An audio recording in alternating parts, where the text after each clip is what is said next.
everybody, this is Tyler Frantz from Natural Pursuit Outdoors. I'm here at my homestead at Maplebrook Farms in southern Pennsylvania, and it took me a couple years, but I'm finally doing a part 2 to my maple sugaring video that I had on YouTube for maybe 5 years now.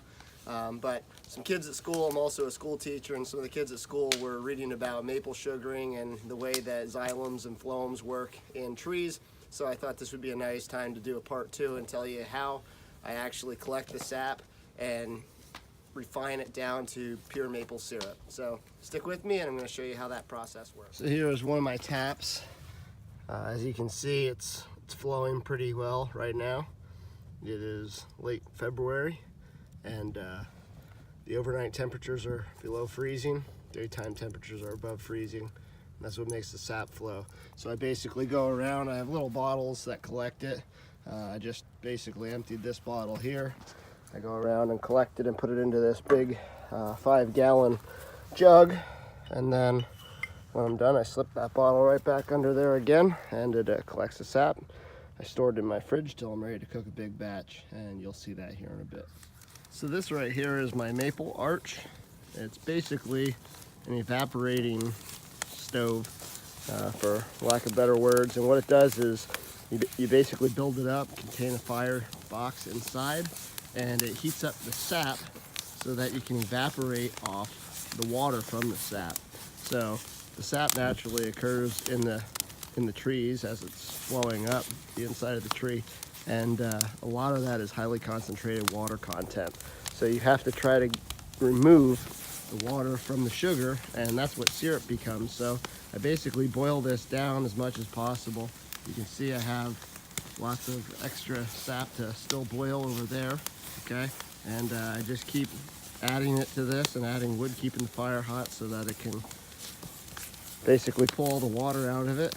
And when it gets close to becoming syrup, I will notice a temperature change. So water boils at 212 degrees and sap turns into syrup at about 7 degrees above boiling, so about 219. So what I do is I cook this until it's around 215 or so, 216, and then I put it in that stainless steel bucket over there, and then I take it inside in the house and finish it on the stove that last couple of degrees to create syrup. And that's about it.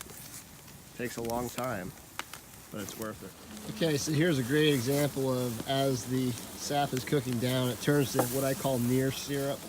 Near syrup is basically it's getting closer to its syrup transition temperature of 219. Right now it's at 213. I'm going to keep cooking this a little more here. You can see the color change. You can see the bubbles are getting tighter. I'll filter that out, and any particles that are in there from the cooking process. There's sometimes bark or little bits that get into the pan. So I'll filter that out and finish it off in the stove and have some great maple syrup. Well, according to my temperature probe, I'm hitting anywhere between 214 and 217. It's fluctuating. You can see I have everything consolidated down into one pan. It's getting pretty dark and rich, taking on a beautiful color, and we're getting close to finish here. So I'm going to pull this, strain everything out, filter it, and I'll finish it on the stove in the house. So this is basically the filtering process. What I use is just basic coffee filters.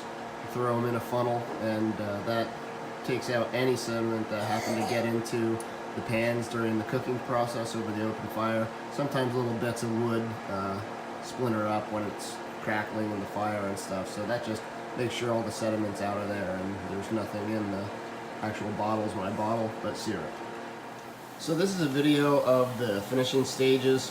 As you can see, it creates a lot of steam. That's why I do most of the sugaring down outside to cook off the majority of the sap, but it's much easier to control the temperature on a stovetop range, so that's why I finish in here. As you can see, this one on the right here has a lot tighter bubbles, really frothy. That one's actually getting close to becoming syrup right now.